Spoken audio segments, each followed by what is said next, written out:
말씀으로 은혜 받고 갑시다. 이렇게 한번 인사 한번 합시다. 말씀으로 은혜 받고 갑시다. 예. 또 새로운 또 빌립보서를 보게 되어서 너무너무 설레입니다. 항상 시작은 설레이죠. 에베소서도 거의 한 6개월 정도 우리가 이렇게 살펴봤는데요. 자, 빌립보서는 우리가 이제 빌립보 교회를 오늘 좀 알아봐야 되겠죠. 제가 설교 제목을 은혜와 평강이라고 써서 이렇게 한 주간 준비를 했는데 보니까 에베소서 강의할 때도 은혜와 평강에 대해서 이 인사말은 같거든요. 인사말은. 그래서 보니까 똑같은 강의가 될 것 같아서 오늘은 은혜와 평강을 주제로 설교하지 않고요. 왜냐하면 에베소서 한 지가 얼마 되지 않은데 똑같은 내용을 할 이유는 없다 생각해서 물론 오늘 인사말을 중심으로 말씀을 나누지만 오늘은 좀 빌립보 교회가 어떤 교회였는가 이 인사말을 통해서를 생각하면서 좀 은혜의 말씀 나눕니다. 여러분 빌립보 교회는 설립 배경이 어디에 나오죠? 자, 어디 나옵니까? 사도행전 16장에 나옵니다. 바울과 실라가 제2차 선교 여행을 아시아 쪽으로 하려고 했는데 성령이 막아버리죠. 결국 정말 어찌하든지 1차 여행 선교행 갔다 온 소아시아의 지역을 가려고 준비를 단단히 하고 모든 준비하려고 갔는데 하나님께서 아시아에서 복음을 전하지 못하게 하시거늘 막습니다. 여러분 참 이런 일은 대단히 이례적인 일이에요. 그죠? 여러분 바울이 얼마나 성령 충만한 사람이에요. 하나님께서 얼마나 잘 아는 사람이에요. 그런데 오늘 여기서는 아니에요. 사도행전 16장에 보면 아시아에서 복음을 전하지 못하게 하시거늘 누가? 성령이. 이래서 결국은 아시아로 결국 못 가고 언제 결국은 바울이 깨닫죠? 환상 중에 하나님이 나타나십니다. 우리를 도우라. 환상 중에 사람이 나타나서 우리를 도우라 소리에 하나님이 아시아로 가기를 원하지 않고 마게도냐 가기를 원하는구나 하고 방향을 틀어서 마게도냐로 가게 됩니다. 그 마게도냐로 틀었을 때 마게도냐는 유럽을 말합니다. 지금 유럽 첫 지경이죠. 마게도냐 틀었는데 그 첫 도착 지역이 빌립보였어요. 굉장히 중요합니다. 그러니까 방향을 틀어서 이제 소아시아 가려 하던 거 포기하고 이제 방향을 틀었는데 그 마게도냐 첫 지방이 바로 빌립보입니다. 근데 여러분 바울은 1차 여행 때도 그랬지만 선교지 가면 제일 먼저 어디를 방문하죠? 자, 사도행전 강의를 좀 회상해야 됩니다. 어디를 가죠? 회당을 찾습니다. 여러분 사실 이방인 선교를 하는 이 바울이 좀 아이러니하게 처음에 도착하면 회당부터 찾아요. 그건 유대인들의 회당이잖아요. 그러니까 유대인들이 구약을 가지고 있었기 때문에 복음의 접촉점이 너무 쉬웠던 것이죠. 그리고 동족에 대한 그의 사랑, 그는 이방인의 사도로 부름을 받았지만 동족에 대한 사랑이 있어서 항상 회당을 찾았습니다. 근데 여러분 빌립보는 회당이 있었어요? 없었어요? 회당이 없었습니다. 여러분 회당이 있으려면 유대인 남자 성인 10명이 있어야 회당이 성립이 돼요. 여러분 교회도 세례교회는 15명이 돼야 교회로 인정을 받고 그 전에는 기도처라 그래요. 기도처. 법으로는 그래요. 법으로는. 그러니까 이때도 성인 10명이 있어야 해당이 성립되는데 해당 10명의 유대인 10명이 없는 거예요. 그래서 이들도 기도처. 해당이 아니라 기도처였죠. 그래서 그 모임에 그렇게라도 이제 간 거죠. 해당은 없지만 그래도 유대인들이 모여서 기도하는 데를 찾아간 것입니다. 그래서 몇몇 유대인 여자들과 하나님을 경외하는 사람들이 강가에 모여서 안식일 날 예배를 드리는 것이었어요. 자, 거기 가서 누구를 만나죠? 야, 이거 어마어마한 만남입니다. 누구죠? 루디아를 만납니다. 두아디라 출신의 자주장사 루디아. 자주장사는 옷감, 옷장사예요. 일종의. 한마디로 이 의류계통의 사업가를 만납니다. 그러니까 의료계통의 여성 사업가, 여성 CEO죠. 요즘 말로 말하면 루디아를 만납니다. 그래서 옛날 우리 루디아 선교가 굉장히 히트쳤는데 말이에요. 루디아를 만나게 됩니다. 그런데 그 바울이 전하는 복음을 루디아가 듣고 은혜를 받고 그리스도인이 되죠. 그러니까 저는 이런 생각을 해요. 유럽 최초의 그리스도인이 누구냐? 루디아예요. 굉장히 의미가 있어요, 여러분. 그러니까 마게도나 트는데 첫 성 빌립보에서 처음으로 그 바울의 복음을 전해 듣고 회심한 사람이 루디아예요. 굉장히 기념비적이죠, 여러분. 굉장히 기념적입니다. 그래서 루디아와 그 가족이 구원받은 그 가정에서 빌립보 교회가 시작됩니다. 그러니까 루디아 가정이 빌립보 교회가 시작되는 거예요. 그러니까 이 예전엔 다 복음을 받은 그 집이 기도 처사가 되고 거기에 사람들이 모여서 결국 교회가 되는 것을 보게 됩니다. 루디아와 그 가족의 구원은 빌립보 지역 복음의 첫걸음이 되었습니다. 근데 여러분 어떤 일이 생기죠? 자, 사편 16절 좀 해상해 보면 그래서 점치는 귀신 들린 여종이 그리스도에게 돌아옵니다. 자, 이 일로 이제 엄청난 핍박을 받아요, 바울이. 엄청난 핍박. 그래서 결국 감옥에 갇혀입니다. 감옥에 갇혀요. 근데 여러분, 빌립보 감옥에 갇혔는데 어떤 일이 되죠? 밤중에 기도하며 찬송하는데 옥문이 흔들려가지고 여러분. 그죠? 옥문이 흘려서 그냥 풀려나잖아요. 풀려나는데 그때 간수가 구원받는 놀라운 역사예요. 주 예수를 믿으라. 그리하면 너와 내 집이 구원을 얻으리라. 그게 바로 빌립보서 감옥에서 일어난 일이에요. 내가 어째 구원을 얻으리까? 자결하려고 그러잖아요. 이 간수가. 아니 자기 죄수를 놓쳤으니 자기는 죽게 생겼거든요. 그러니까 자결하는데 절대 자기 몸에 손대지 말게 하고 멈추시오. 그랬더니 내가 어떻게 구원을 받을 수 있습니까? 너와 내 집이 주 예수를 믿으라. 그리하면 너와 내 집이 구원을 얻으리라. 이렇게 구원받는 장면이 바로 빌립보 교회 이야기예요. 자, 이 일로 결국 바울과 실라는 옥문이 열어졌지만 결국 이 갈리들의 요청으로 빌립보에서 떠나주길 요청하죠. 이 사람이 있으면 이거 곤란한 거야. 떠나주길 요청해서 결국 바울이 빌립보 교회를 떠납니다. 얼마 동안 있었는지는 알 수 없지만 길게 있지는 못했어요. 그렇게 해서 탄생된 교회가 빌립보 교회입니다. 자, 빌립보 교회의 특징을 한번 좀 요약해 보면 여러분 이렇게 생긴 교회인데 이 교회 지금 편지를 쓰고 있는 거예요. 빌립보 교회는 참 남을 돕는 헌신이 도드라져요. 오늘 이야기 이제 계속할 건데요. 정말 바울같이 어려운 그때 무명의 사도요. 아니 사도로 인정받지도 못한 그런 사도요. 이 어려움에 처해서 좀 옥에 갇혀 있는 이런 처해 있는 바울을 적극적으로 도운 교회가 바로 이 빌립보 교회입니다. 또 하나 여러분 처음으로 핵심한 이 교회 첫 신자가 루디아 있잖아요. 여성들의 활동이 두드러진 교회예요. 유오디아 순두개 얘기 나오는 거. 그러니까 그 당시 여자는 사실 인간 취급 못 받는 시대인데 여성들의 어떤 도드라진 활동이 있는 그런 교회, 그것이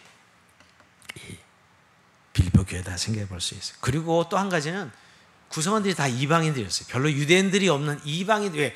해당이 없었으니까 빌립보 지역에 말이에요. 그 정도면 얼마나 유대인들이 희박했나를 알 수가 있죠. 그러니까 이방인들이 주로 교인들이었다. 이것이 오늘 교회의 특징이라고 볼 수 있습니다.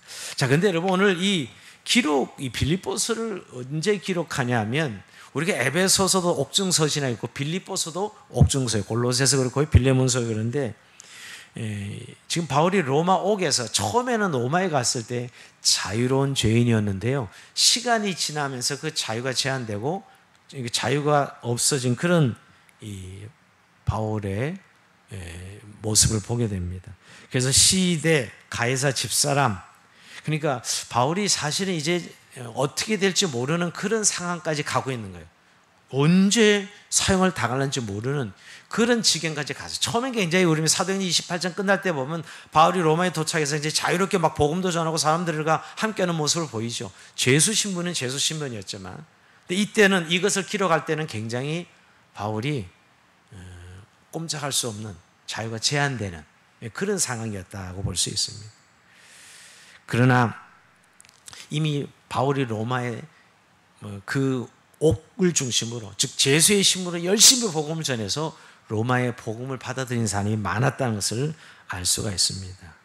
그러니까 어떻게 보면 굉장히 어려운 옥에 갇혀는 자유도 없고 아무런 지금 본인이 움직일 수 없는 상황이지만, 그러니까 이 편지를 통해서 오히려 복음을 전하고 편지를 통해서 그들과 영적 교류를 하고 힘을 얻는 그런 바울의 모습을 보게 됩니다. 근데 여러분 빌립보서는 근본적으로 기록한 목적이 뚜렷해요. 기록한 목적은 사실 이 어려움을 당해서 사실 바울이 죄수임을 꼼짝도 못 하잖아요. 그러니까 이런 어려움을 우선 알리기 위해서. 그런데 사실은 그 먼저 이 어려움을 알렸지만 그 빌립보 교회가 이걸 알고 에바브로디도를 보내줍니다. 옥에 갇히는 이 바울을 좀 수발을 들으라고. 그러니까 옥에서 수발드는 사람 에바브로디도를 보내요. 그래서 사실 에바브로디도가 와준 것에 너무 감사해서 이 에바브로디도를 보내면서 자신에게 준 이 자신의 상황을 알리고 싶었던 거죠. 지금 내가 이런 상황에서 또 어떻게 지금 복음을 전하고 또 어떤 상황이라는 것을 알리고 싶어서 여러분. 이게 빌립보서가 되는 거예요. 그래서 사실은 이제 오늘 첫 서론이 4장까지 나오는 모든 이야기가 다 나와요. 오늘 이 서론 시간이. 그러니까 여러분 이제 다음부터는 이렇게 강의를 해나가지만 오늘은 이 빌립보 교회 상황, 어떤 상황에서 이 서신이 기록됐고 또 그 교회에 지금 어떤 일이 일어났는지에 대해서 오늘 나눌 수 있는 것이죠. 자, 그런데 우선 오늘 1절, 2절에서 나타난 것은 우선 바울은 항상 편지에 보면 발신이 나오죠. 발신. 자, 1절 볼까요? 하나님의 뜻으로 말미암아 그리스도 예수의 사도된 바울은, 자, 먼저 이 글을 쓴 사람을 밝힙니다. 하나님의 뜻으로 말미암아 그리스도 예수의 사도된 바울, 이렇게. 그런데 하나 더 붙이죠. 그리스도 예수의 종 바울과, 죄송합니다. 에베소서를 펴놓고 읽었는데 빨리 지적을 안 하시고 맞나 틀리나 지금 이렇게 시험을 하시고 계시네. 제가 지금 에베소서 1장 1절을 읽었는데요. 자, 빌립보서 1장 1절은 그리스도 예수의 종 바울과 디모데는, 여러분 같은 것 같아서 좀 다르죠, 그죠? 아까는 하나님의 뜻으로 이렇게 하나 더 있고, 여기는 하나님 뜻이 없고 그리스도 예수의 종 바울, 이렇게 아주 더 심플합니다. 근데 그 대신 디모데가 붙어 있어, 그죠? 에베소는 그냥 자기 바울 이름인데 디모데까지 붙였습니다. 자, 여기서 이 종이란 건요, 그 당시에 노예제도가 있었어요. 이 당시에는요. 지금은 노예제도 없나요? 없다고 봐야 되겠죠. 그냥 제도적으로는 없어졌는데 노예처럼 사는 사람 많아요. 그래서 저는 그래서 그런 생각하는데, 이 당시는 로마에는 노예제도가 인정됐어요. 물건처럼 사고 파는 노예들이죠, 여러분. 그런 의미에 참 노예라는 이 종이라는 신문은 비천하고 굴종을 암시하는 이 단어인데요. 노예는 개인적인 선택은 전혀 없었어요. 바울이 왜 자기를 그리스도의 종이라 그랬을까요? 나는 온전히 그리스도의 핏값으로 인해서 예수 그리스도의 소유가 된 바울이라고. 즉 나는 예수님의 핏값으로 예수님의 소유가 된 종이야. 여러분, 그 당시 노예는 주인 것이거든요. 주인 거예요. 그 애를 낳아도 노예가, 그 노예가 낳은 애는 주인 겁니다. 노예 거가 아니에요, 여러분. 그 당시는. 그러니까 이런 의미에서 내가 그리스도의 핏값으로 완전히 예수님의 소유가 된 나 바울을 강조하기 위해서 그리스도의 종이라고 표현하고 있는 것이죠. 쉽게 이런 거면 내 생각, 내 계획 이거 다 포기하고 오직 그리스도의 종으로서만 산다는 의미로 그는 고백하고 있는 것이죠. 오직 그리스도의 종으로서 그의 뜻대로 그의 영광을 위해 살아가는 삶입니다. 여러분, 참 우리가 그렇게 보면 예수 믿는다 했을 때 우리 의미를 다시 한번 생각해 봐야 돼요. 예수 믿는 것은 내 생각 포기하는 거고요, 내 뜻 포기하는 것이고요, 내 기준 포기하는 것이에요. 사실 그렇지 않으면 우리는 그리스도의 종이 아니죠. 사실 거꾸로입니다. 내가 주인이고 예수님이 종이 돼서 맨날 어려움이 있을 때마다 예수님 부려먹고 뭐 해달라 뭐 달라 뭐 달라 맨날 내 어려움과 이야기가 끝나잖아요. 누가 주인이에요? 내가 주인이지, 예수님이 종이고. 그런 신앙생활을 우리가 얼마나 많이 합니까? 사실은 늘 나 이걸 못 떠나면 여러분, 노예가 자기 생각 가졌다가는 절대 노예로 살 수 없죠. 제가 군대 들어갈 때 그런 이야기를 누차 들었습니다. 군에 들어가서 훈련 받을 때 이제 여기서는 이제 나라의 분을 받은 여러분들은 이제 자기 개인적인 생각, 집 이런 거 다 떠난 거고, 그런 거 생각하지 말아야 군대 생활 잘할 수 있다. 맞습니다. 군에 들어왔는데 계속 사회생활 생각하고 뭐 집 생각하고 이러면 탈영해. 여러분, 군에만 가도 그런 요구를 하는데, 우리가 정말 그리스도의 핏값으로 그리스도의 소유가 되는 우리들이 오늘 내 생각, 내 뜻, 내 모든 걸 포기하고 오직 그리스도의 종으로 그의 뜻을 위해서, 그의 영광을 위해 살아간다는 의미에서 바울은 자신을 그리스도의 종이라고 오늘도 고백하고 있는 것입니다. 근데 오늘 디모데를 넣은 것은 빌립보 교인들이 디모데를 알기 때문이에요. 그리고 바울은 항상 혼자 일하지 않고 늘 동역했거든요. 여러분, 바울은 늘 개인적인 슈퍼스타처럼 우리가 느끼긴 하지만 워낙 바울이 유명하니까. 그러나 여러분, 바울은 항상 팀 선교했어요. 팀 선교. 그러니까 디모데는 어떤 사람이죠? 믿음의 아들이에요. 믿음의 아들. 믿음의 아들로 다음 세대를 연결해 주기 위해서 오늘 같이 동역했던 종입니다. 자, 그러면서 이제 수신인이 나와요. 자, 수신인이 누구죠? 자, 그 다음에 읽어봅니다. 그리스도 예수 안에서 빌립보에 사는 모든 성도와 또한 감독들과 집사들에게 편지하노니. 자, 그리스도 예수는 빌립보에 사는 모든 성도 그랬습니다. 여기 성도란 말이 우린 직분을 부르는 걸 워낙 좋아해서 집사님, 권사님, 뭐 장로님, 안수 집사님, 뭐 이런 목사, 뭐 이런 직분은 대단히 좋아하는데 성도님 그러면 왠지 좀 낮게 부른다는 느낌 가진 분 없어요? 사실 성도님은 그런 의미가 아니에요. 절대 성도님이 가장 영광스러워요. 목사도 성도님이에요. 그잖아요. 장로도 성도님이고 가장 영광스러운 의미죠. 직분을 가지지 않았으니까 성도님으로 부르고 때로는 형제님, 자매님 부르고 싶을 때가 많아요. 저는 사실 성도님도 굉장히 부담스러운 말인지 모르겠어요. 근데 여기서 오늘 빌립보에서 사는 모든 성도라는 것은 여러분 거룩해졌다는 의미예요. 사실은 구별됐다는 의미. 우리가 예수의 피로 우리가 하나님의 자녀로 구별시켜 주셨지요. 즉 그리스도 안에 있는 모든 사람들을 성도라 그럽니다. 근데 그걸 구별의 의미죠. 그래서 성도님 그럴 때 가장 영광스러운 사실은 칭호예요. 우리가 성도라 했을 때. 근데 요새는 직분을 꼭 받아서 성도님이나 부르는 것을 별로 안 좋아하는 것 같은 느낌을 이게 빨리 회복해야 돼. 어쩔 때는 계급장 다 띄고요. 사실 형제님, 자매님 부르면 돼요. 목사도 형제예요, 사실은. 우리 한국교회는 너무 이 직분이 계급처럼 느껴지고 마치 자기 프라이드처럼 느끼는 그런 시간들이 있는데 지금은 또 아닌 것 같아. 지금은 직분이 그냥 호칭이야, 호칭. 오늘 근데 자신을 이 빌립보 교회라는 그리스도 안에 사는 모든 빌립보 성도들에게 편지하노 그런데 하나 덧붙입니다. 여긴 또한 감독들과 집사들에게 편지한다. 왜? 에베소에는 이게 없어요, 사실은. 근데 왜 빌립보 교회는 집사와 감독을 집사는 그 당시에 이 감독을 도와서 재정 출납을 주로 하는 그런 직분자들이었고요. 감독은 목회자들을 말합니다. 감독, 장도 똑같은 말이에요. 그 교회 지도자들이죠, 여러분. 말씀을 전하는. 왜 감독과 집사들을 말했을까요? 저는 이렇게 생각합니다.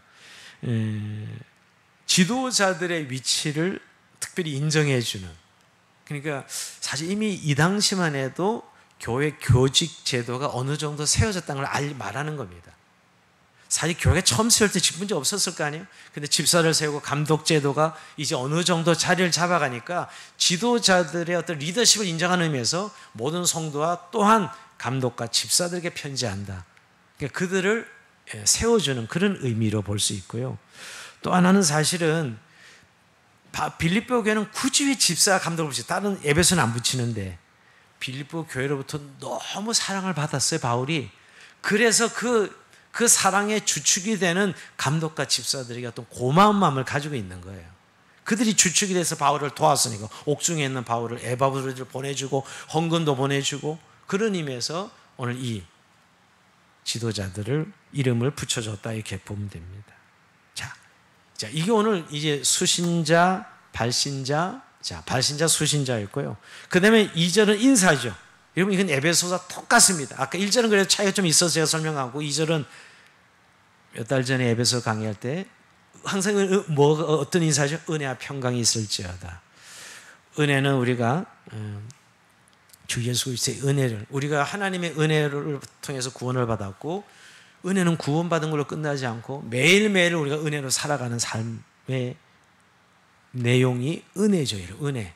근데 은혜와 평강 두 가지가 짝이에요. 항상 이 두 가지가 반드시 같이 우리 지금 안녕하십니까 하듯이 인사하는 것이죠. 자, 이제 이 부분은 지난 시간에 열심히 제가 구체적으로 아마 유튜브 들어가서 다시 1강 강의 들어보면 아주 자세히 강의 그날 첫 시간에 했어요. 오늘 좀 제가 이 빌립보서가 가지고 있는 특징을 좀 나누면서 좀 우리가 은혜를 나누려고 합니다. 여러분 빌립보에서 제일 많이 나오는 단어가 무슨 단어인지 아는 분? 기쁨이란 단어예요. 기쁨이란 단어. 자, 기쁨이란 단어가 무려 16번 나옵니다. 바울이 이상하게 이 서신에서 기쁨을 강조해요.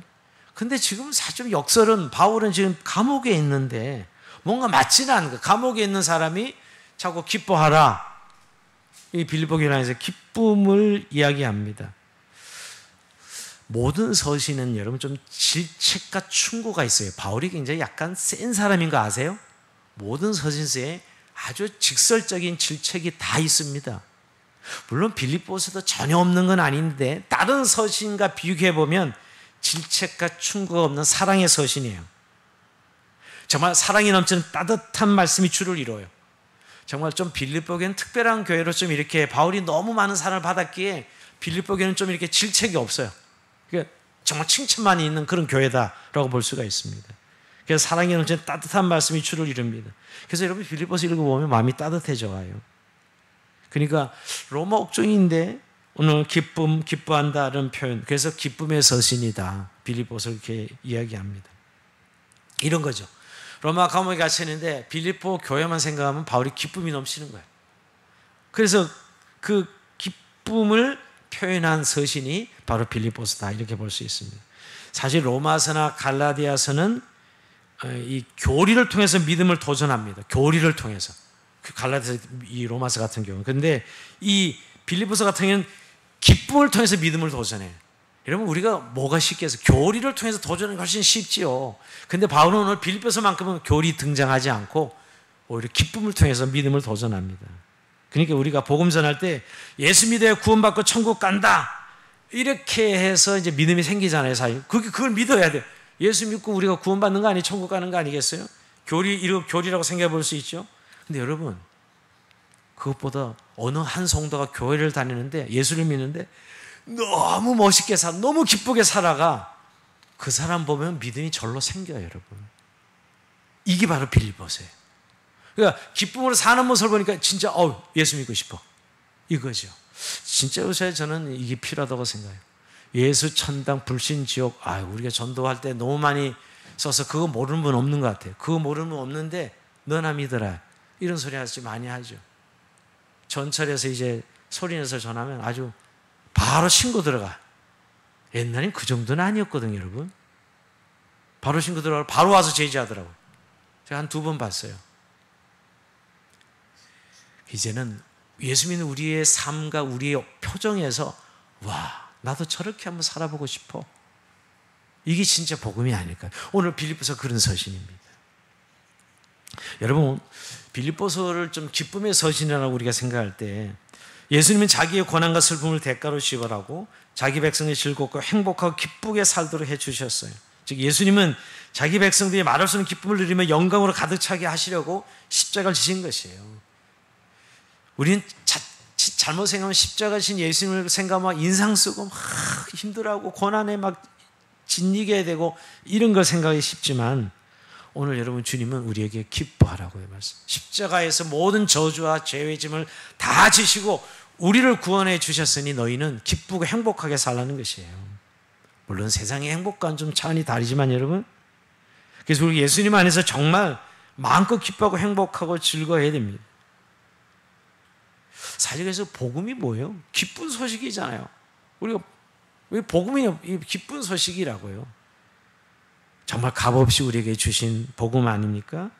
그러니까 사실 주님이 우리를 향해서 기뻐하라. 오늘 이 빌립보서에 계속 기뻐하라고 명령하시는데 이게 오늘 구원받은 하나님의 백성들에게서 진짜 믿음을 보여주는 거예요. 기뻐하는 것이요. 그러니까 주님이 우리의 기쁨의 근원이 되십니다. 하나님께서 우리의 기쁨이 근원. 물론 여기는 감정적인 그런 즐거움이나 쾌락을 말하는 기쁨은 물론 아닙니다. 사실 내적인 즐거움과 기쁨이죠. 저는 오늘 이 기쁨을 좀 묵상하면서 우리가 너무 이 경치가 좋은 데 가면 막 가슴에 감격이 일어나지 않습니까? 네, 별로 여행을 요새 못 하셔서 힘들어 하시네. 여러분 한번 정말 너무 멋진데 일출을 본다든지 뭐 이러면 막 그 자연에서 오는 그런 막 벅찬 감격이 있어요.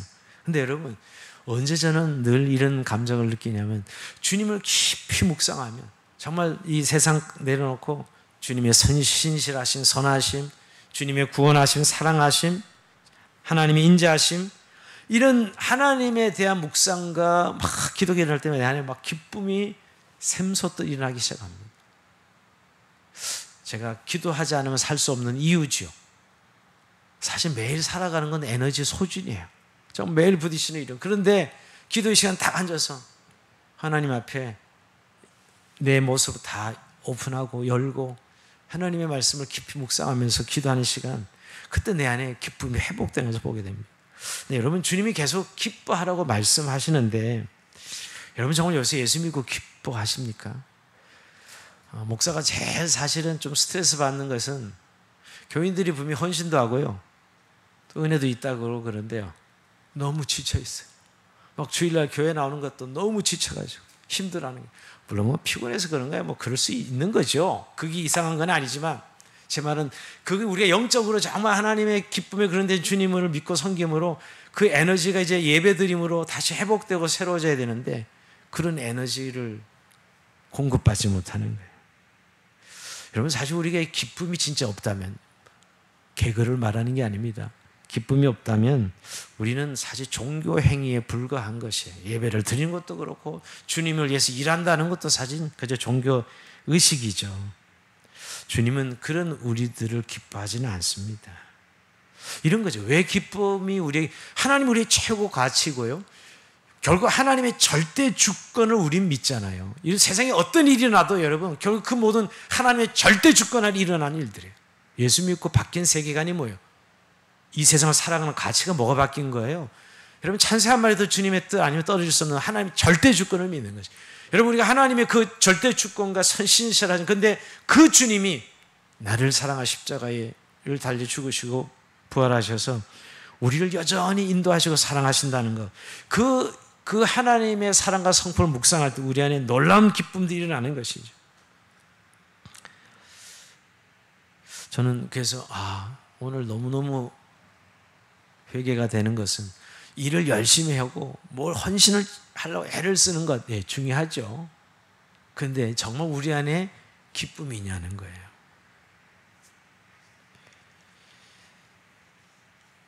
사람에게도 누군가 호감이 있으면 막 감정적으로 뜨거워집니다. 그런데 사람과 관계에서 그런 것이 식어버리면 사실은 그 사람과 있는 게 아주 괴로워요. 힘들어요. 성도가 서로 사랑하지 않잖아요. 같이 있는 그 공간에 같이 있는 것 자체가 힘들어. 제가 왜 이 얘기를 하면 우리 하나님과 우리의 관계 안에서 우리 안에 그 기쁨에 근원된 주님을 묵상함으로 우리가 늘 기쁨에 샘솟는 이 힘으로 예배하고 우리의 삶을 살아간다는 것이에요. 오늘 이 빌립보서가 믿음을 다른 표현을 쓰고 있는데 기뻐하라고 믿음을 표현하고 있는 거예요. 이게 진짜 믿음이라는 것이죠. 여러분, 만약에 정말 이런 기쁨이 없으면 예배는 견뎌내야 되는 시간입니다. 매주마다 드리는 우리 주일 예배, 오늘 우리 생수 예배 견뎌내는 시간이에요. 정말 이 기쁨이 우리에게 있는가 하면 정말 없다면 주님, 나 이 기쁨 한순간도 없어 살아갈 수 없습니다. 하나님 은혜 주셔야 됩니다. 저는 매일매일 매순간 예배자로 살아가는 이유가 바로 이 기쁨은 주님께로부터 공급받아야 되기 때문에 살아갈 수 있는 거죠. 오늘 주님 은혜 주셔야 됩니다. 은혜 없이는 한순간도 살아갈 수 없습니다.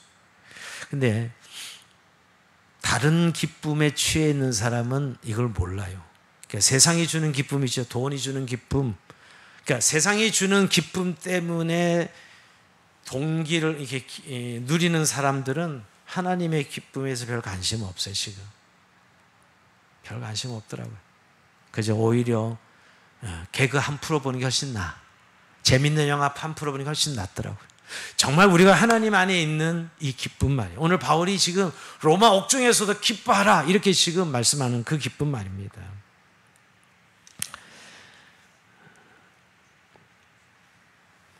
오늘 이 빌립보 교회를 통해서 바울은 결국 자신의 기쁨을 통해서 믿음을 선포하고 있는 그런 서신입니다.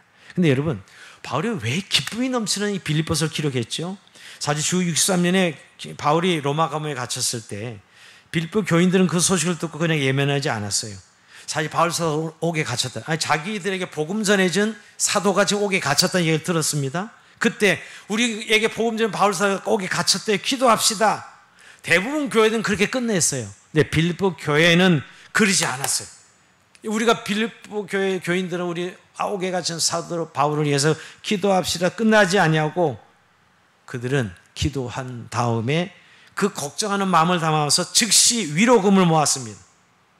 굉장히 참 멋있는 교회죠. 여러분 다른 교회는 기도로 끝나는 이 교회는 돈을 헌금을 해가지고 바울에게 전달합니다. 특별히 저는 아마 빌립보 교회가 이룰 수 있었던 것은 루디아의 영향력 같아요. 저도 목회하면서 이렇게 어려움에 처했을 때 저희 어떤 여러 가지 이런 어려움이 왔을 때 해결해 주는 사람들이 남성 성도보다는 여성 성도예요.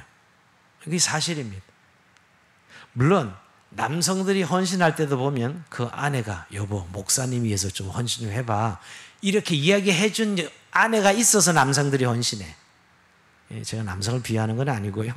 대체적으로 그 여성들이 따뜻한 마음이 뭔가 이게 그 모성이라는 돌보고자 하는 마음이 있는 것 같아요. 이건 사실입니다, 분명히. 제가 왜 얘기하는 그러니까 이 따뜻한 배려와 섬김이 여성들의 주특기죠. 여러분 다른 교회도 분명 마음은 있었을 건데 빌립보 교회는 이 마음을 그대로 따뜻한 마음을 실천으로 옮긴다 그러고요. 루디아가 주동이 돼가지고 결국 이 로마교에 가서 고생하고 있는 바울을 도웁시다 라고 한 것이죠. 그 위로금을 모아서 이 돈을 누구한테 보낸 거예요? 이 위로금을 에바브로디도 편에 보냅니다. 그러니까 돈도 보내고 사람도 보내고. 그래서 옥중 생활을 하는 이 바울을 좀 돕도록 합니다. 야, 여기에 바울이 그냥 뿅 간 거예요, 요즘 말로. 너무너무 감동받은, 그래서 빌립보서가 기록된 거예요, 이렇게. 그 사랑과 배려에 감격해서 바울은 로마 감옥에서 외롭지 않았어요. 여러분, 이겁니다. 지옥에 갇혔지만 이렇게 나를 생각해주고, 기도해주고, 에바브로디를 수발들게 보내주고, 위로금도 보내주는 빌립보 교인이 있으니 외롭지 않은 것이죠. 사실입니다, 이건. 그러니까 우리가 너무 이게 신앙이나 교회를 생각할 때 조직이나 어떤 시스템 또는 교리 생각하는데 이 실천적인 측면에서는 너무나 따뜻한 사랑의 이야기예요, 사실은요. 그래서요, 영적으로도 물론 채워지고 육신적으로도 풍성히 채워진 거예요. 뭘 보면 빌립보서 4장 18절 한번 찾아볼까요? 자, 빌립보서 4장 18절 한번 읽어봅시다. 시작. 빌립보서 4장 18절입니다. 시작. 내게는 모든 것이 있고 또 풍부한지라 에바브로디 편에 너희가 준 것을 받음으로 내가 풍족하니 이는 받으실 만한 향기로운 제물이요 하나님을 기쁘시게 한 것이라. 아멘. 여기 이 짧은 편에 다 들어 있습니다, 지금. 그러니까 내게는 모든 것이 있고 또 풍부한지라 에바브로디 편에 너희가 준 것을 받음으로 내가 풍족하니 이는 받으실 만한 향기로운 제물이요 하나님을 기쁘시게 한 거리라. 근데 여러분, 나를 채워줘서 참 고마운데 이거를 근데 인간적인 의미로 받아들이는 건 아니에요. 어떻게 받아들여요? 야, 너희가 이렇게 나를 돕고 에바브로디를 보내준 거 하나님이 받으실 만한 너무너무 향기로운 제물이다. 하나님이 너무 기쁘시게 너희들의 헌신을 받으셨다. 너희 제사를 받았다고 고백하고 있는 것이죠. 이런 교회니까 여러분, 이런 따뜻한 지금 바울이 로마교에서도 전혀 외롭지 않았던 것이에요. 자, 그 후에 4장 15절 읽어볼까요? 15절 같이 읽어보시죠. 시작. 빌립보 사람들아, 너희도 알거니와 복음의 시초에 내가 마게도를 떠날 때 주고받은 내 일에 참여한 교회가 너희에 아무도 없었느니라. 제 말 틀리지 않죠? 사실 바울이 빌립보 교회만 개척한 건 아니에요. 근데 그걸 끝까지 기억하고 처음에 사랑을 가지고 바울을 끝까지 도와주고 위로해 준 교회는 빌립보 교회밖에 없어. 너희 교회에는 없다. 그러니 바울 마음속에 여러분 얼마나 기뻤겠어요. 교인들도 그런, 목사도 여러분 사실은 그런 인간적인지라 어쩔 때는 뭐 교인들 다 하나님의 주신 성도 다 사랑하지만 도드라지게 헌신하는 분들을 더 사랑하게 되는 마음이 가는 건 어쩔 수 없는 거예요. 바울도 지금 여러분 모두 많은 교회를 개척했지만 빌립보에 너희밖에 없었느니라 이렇게 지금 이야기하는 거예요. 너희만이 나를 위해서, 이 고생한 나를 위해서 헌금도 보내주고 에바브를 보내주고 수발들도록 해주니 너무나 고맙다 이거죠. 근데 이것이 인간적인 고마움이 아니라 하나님이 받으시는 향기로운 제물이다 라고 고백하고 있는 것이. 여러분, 우리가 헌신이란 것을 참 당연히 해야 된다 그러지만 이렇게 마음은 있지만 실제로 이렇게 헌신을 표현하는 사람은 많지는 않습니다. 많은 교회가 있었지만 빌립보 교회만 사실 실천했어요. 옥에 갇힌 바울을 전부 우리가 돕자. 실제적으로 이렇게 한 교회는 빌립보 교회밖에 없었던 거예요. 자, 그런 의미에서 여러분, 우리가 현실교회에서 우리가 주님을 섬기는 일은 이론은 아닙니다. 우리가 뭐 사실 식사도 하고 뭐 여러 교회에서 우리가 이렇게 서로 관계하면서 일어난 모든 일들을 잘 생각해 보세요. 우리는 그저 헌신은 그런 뭔가 하나님과 나랑 뭐 직통이 되어서 뭔가 나는 하나님에게 대단한 사람이야 이런 의식을 가지기 싫을지 모르지만 그저 내 삶 속에서 받은 은혜를 교회 공동체 안에서 얼마나 지체들을 섬기고 또 사역자들을 세우고 섬기고 하는 일들이죠, 여러분. 사실 이때만 해도 바울은 그렇게 유명한 인사가 아닙니다. 지금에야 성경을 기록한 바울로 인식되지만 이 당시에 뭐가 그렇게 바울이 유명했겠어요? 예루살렘의 주 사도도 아니었어요, 여러분. 그저 변방의 한 사람이었다고 사실은요. 근데 이런 사람을 알아본 교회가 빌립보 교회요. 이런 사람을 알아본 여인이 있은 루디아예요. 여러분 나중에 바울이 이렇게 크게 쓰일 줄 누가 알았겠어요? 이 당시에는 잘 몰랐을 겁니다, 여러분. 근데 여장부 사가 루디아는 많은 사람을 상대해봤기 때문에 바울을 알아본 거예요. 저분이 진짜 하나님의 종이다 생각하고 정말 하나님의 진정한 종이다 생각하고 그를 적극적으로 섬기고 도왔던 것이죠. 그래서 가장 위대한 후원자 루디아가 바울의 가장 위대한 후원자, 빌립보 교회가 가장 위대한 후원자가 되는 것이죠.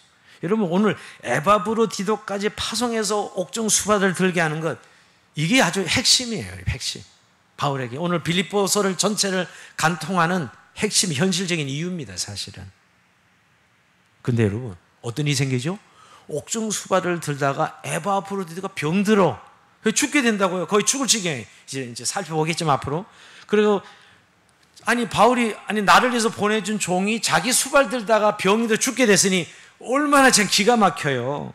그래가지고 바울이 얼마나 마음이 무거운지 그 소식을 전해 듣는 빌립보 교인들도 크게 걱정하고 그래서 기도했지 않았겠어요? 간절히 치유 기도를 합니다. 근데 여러분 에바브로디도도 자신이 죽으면 많은 사람이 상처를 줄까 봐 간절히 치유 기도를 드립니다. 근데 결국 하나님이 에바브를 살려주시죠. 치유받게. 그래서 다시 병이 회복된 다음에 지금 빌립보 교회로 보내는 거예요, 다시. 자, 빌립보 교회 로마 교회 가서 수발을 들다가 병들어 죽게 거의 지경 갔는데 하나님이 그를 살리셔서 다시 이 편지를 들고 빌립보 교회로 보내는 것입니다. 여러분 저는 이런 모습이 참 얼마나 그러니까 참 이렇게 수발을 들게 보냈는데 그 사람이 어려움을 당했는데 참 하나님의 은혜로 다시 회복에 떼어서 다시 그 사랑을 보답하는 의미에서 이제 난 더 이상 수발 들지 말고 빌립보 교회에 가라고 에바브로디를 보내는 이 바울의 마음 말입니다. 그러니까 로마 옥중에서 기쁨의 감격이 넘치고 그 사도 바울이 빌립보 교회를 향한 애정이 구구절절히 넘치는 이유입니다. 어려울 때 후원해 주면 큰 힘이 나고 그 일이 오래 기억됩니다. 빌립보 교인처럼 사랑과 헌신이 넘침으로 줄 줄도 알고 받을 줄도 아는 그런 참 뭐랄까요? 참 정말 교회가 교회의 모습이죠. 교회가요 너무 조직 따지고 시스템 따지고 내 할 일만 따지고 사실 더 이상 교회는 하나님의 사랑을 흘려보내는 공동체가 되지 못합니다. 내 할도리 한다고요? 자기 할도리는 할지 모르지만 전혀 주님은 안 나타납니다. 그 교회를 통해서. 저는 오늘 이 빌립보서를 전체를 묵상하면서 바울이 왜 이렇게 흥분해서 빌립보 교회만 유독 칭찬했을까? 물론 그가 개인적인 그런 위로와 또 에바브로디를 보내주고 그런 고마움 때문 그것이 1차적이지만 결국 그들의 헌신이 하나님 앞에 너무너무 기쁨이 되는 거예요. 너무너무 하나님 앞에 영광이 되는 것이요. 그거를 놓치지 않냐고 오늘 칭찬하는 것입니다. 저는 그런 생각을 해봐요. 오늘 우리가 신앙생활이 밖으로 드러나는 어떤 그 현실적인 것들을 많이 보게 됩니다. 살아가는 데 있어서는 대부분 현실적인 이유들이 되게 중요하지요. 그러나 하나님은 우리에게 주신 구원이 우리의 마음에 하나님의 마음을 담아줌으로 우리가 받은 구원이 하나님 안에 완전히 합평을 누리고 그 은혜로 인하여서 우리의 마음에 장애가 없도록 하나님의 그 기쁨과 은혜를 부어주는 것이 시작되잖아요. 근데 요즘 이런 하나님의 은혜는 자꾸 잃어버리고 도대체 현실 속에서 하나님이 나를 위해 뭘 해주고 뭐 어떻게 되어주고 맨 이런 계산적인 실용주의 성도들이 너무 많아요. 그리고 이미 마음으로 오가는 게 없어. 제가 보면 여러분 이 헌신이 이루어지기까지 빌립보 교회가 어떤 교회였을까요? 하나님의 마음을 너무너무 충만히 누리는 교회였기 때문에 이게 가능한 거죠. 현실만 있었다면 다 현실적 이유를 들어서 여러분 어떻게 에바브리를 보내고 어떻게 위로금을 보내요? 그 작은 교회에서 그냥 우리 기도합시다 하면 끝나는 거죠. 여러분. 하나님 마음을 충만히 누린 이 빌립보 교회는 바울의 어려운 상을 실질적인 도움이 가도록 그렇게 헌신하는 것은 하나님의 마음이 그들 안에 있었기 때문이에요. 그래서 오늘 빌립보서는 풍성하게 채우시리라, 풍성하게 채우시리, 이런 표현들이 계속 나오는 것은 바울이 그들의 교회로 받은 그 하나님의 사랑이 그들에게 너무 풍성함을 하나님이 풍성히 채울 것을 말씀하고 있는 것입니다. 결국 여러분 오늘 이 첫 서론이 빌립보 교회를 간통하는 이야기 스토리예요. 빌립보를 기록한 이유이기도 하고 여러분, 그래서 기뻐하라가 제일 많이 나오는 겁니다. 기쁨의 서신이고 사랑의 서신으로 나오는 것이죠. 빌립보서 이제 시작하는데 여러분, 우리에게 좀 이런 하나님의 마음에서 우러나는 헌신과 또 하나님의 사랑이 우리 가운데 일어나길 원하고요. 그것이 그리스도 안에서 이루어지는 좀 하나님의 구원의 역사인 것을 증언하는 이 빌립보서를 통해서 우리 다시 한번 은혜를 누리는 그런 삶이 되기 원합니다. 부디 여러분, 오늘 좀 이 밤에 기도할 때 주님, 내가 그리스도의 마음, 예수님의 마음까지 내 마음에 담아서 너무 각박하고 인색하고 그리고 이웃을 생각하면 화가 나고 이런 마음들은 정말 그리스도의 하나님 마음과 아무 관계없는, 어떻게 보면 여러분 사단이 그냥 이렇게 장악하고 있는 거, 우리 마음을. 저는 귀신 들린 사람들 요새 숱하게 봐요. 여러분 옛날에 귀신 들린 사람 막 벌벌 떨고 이거만 귀신 들려, 아니요. 자기로 충만해가지고 뭐든지 일면 누구 때문이고 어떤 사람이 잘못되고 입만 열면 지적질이고 이런 사람을 숱하게 봐요. 그래서 귀신 들려도 보통 들린 게 아닌 거예요. 근데 여러분 교회 안에 들어와도 정말로 하나님을 섬기고 사랑하는 입은 그리스도인들의 삶에 있어서 이런 마음이 식어 있어서 이런 어떤 그리스도의 역사가 팔돌이는 하죠. 그냥 일로 하는 게 다 일로, 다 일이야. 그냥 일이에요. 그게 진짜 교회일까? 정말 그게 교회일까요? 오늘 빌립보 교회를 통해서 주님이 말씀하신 것은 정말 그들이 구원받은 그리스도의 사랑이 기쁨을 통해서 그들의 삶을 통해서 오늘, 그래서 아까 처음에 시작할 때 얼굴을 보고 나도 예수 믿고 싶어, 예수 믿는 사람들의 삶을 보고 나도 저런 사람들 같이 살고 싶어 하는 마음이 일어나는, 그게 진짜 믿음이 아닐까요? 그게 진짜 복음이 아닐까요? 바로 이런 빌립보 교회를 우리가 닮아가는, 또 그런 은혜를 구하는 저희 여러분 삶이 되길 주의 이름으로 축원드립니다. 저희 찬송하면서 주님 앞에 기도했으면 나갑시다.